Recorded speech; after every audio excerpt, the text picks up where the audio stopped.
News of the people, by the people, for the people. मुख्यमंत्री खुर्ची वाचवण्यात व कमिशन खाण्यात व्यस्त नाना पटोले। मुंबई उपनगरातील परिस्थिती पहिल्याच पावसाने अत्यंत भयावह झाली आहे। मुंबई उपनगरातील अनेक भाग पाण्याने तुडुंब भरले। रेल्वे व रस्ते वाहतूक ठप्प होऊन मुंबईकरांचे अतोनात हाल झाले। महानगरपालिका व रेल्वे प्रशासन यांच्यात कसलाही समन्वय नाही, तर दुसरीकडे भ्रष्टाचारामुळे मुंबईकरांना शिंदे सरकारच्या पापाची फळं भोगावी लागत आहेत। एकाच पावसात देशाची आर्थिक राजधानी पाण्याखाली जाते हे अत्यंत गंभीर आहे। पावसानं शिंदे फडणवीस अजित पवार सरकारचे पितळ उघडे पाडले असून महाभ्रष्ट युती सरकारने चुल्लूभर पाणी में मुंबई को डुबा दिया असा घणाघाती हल्लाबोल नाना पटोले यांनी केलाय।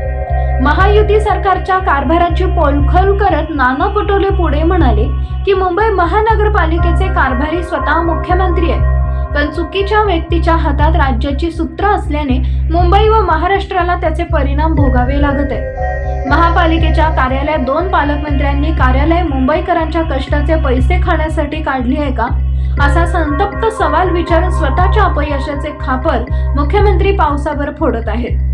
मुंबईत झालेला पाऊस हा काही पहिल्यांदाच झालेला नाही, यापेक्षा मोठा पाऊस मुंबईत झालेला आहे, पण आजच्यासारखी बिकट परिस्थिती झाली नव्हती। राजकारणापेक्षा मुंबईच्या कामात जास्त लक्ष घातले असते तर आजची परिस्थिती उद्भवली नसती। मुंबईत कोट्यावधी रुपयांचे सिमेंट रस्ते बांधले, पण त्यात खड्डे आहेत। कोस्टल रोडच्या बोगद्याला गळती लागली, अटल सेतूला भेगा पडल्या। हा महायुतीचा विकास आहे का? महापालिकेने मान्सून पूर्व कामं केली, नाले सफाई केली असा सरकारचा दावा आहे, तो या पावसाने खोटा ठरवला।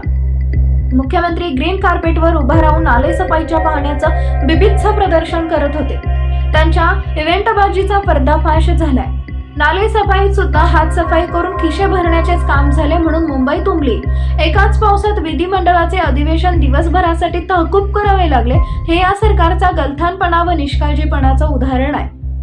मुंबईत पावसाने जनजीवन ठप्प केले असताना राज्याच्या अनेक भागात मात्र अद्याप हजेरी लावलेली नाही। अनेक भागात दुबार पेरणीचं संकट शेतकऱ्यांवर ओढवलंय। पाणी टंचाईची अवस्था अत्यंत भयंकर आहे। अनेक गावात पाण्यासाठी माता भगिनींना 5-5 किलोमीटर पायपीट करावी लागत आहे। टँकर माफिया आणि सरकारी अधिकारी संगनमत करून कोट्यावधी रुपयांचा भ्रष्टाचार करत आहेत। जनावरांच्या चाऱ्यांचा प्रश्न अत्यंत गंभीर आहे। सरकार फक्त मंत्रालयातून आदेश देते, प्रशासन खाली काहीच काम करत नाही। याकडे राज्य सरकार कधी लक्ष देणार, असं नाना पटोले म्हणाले।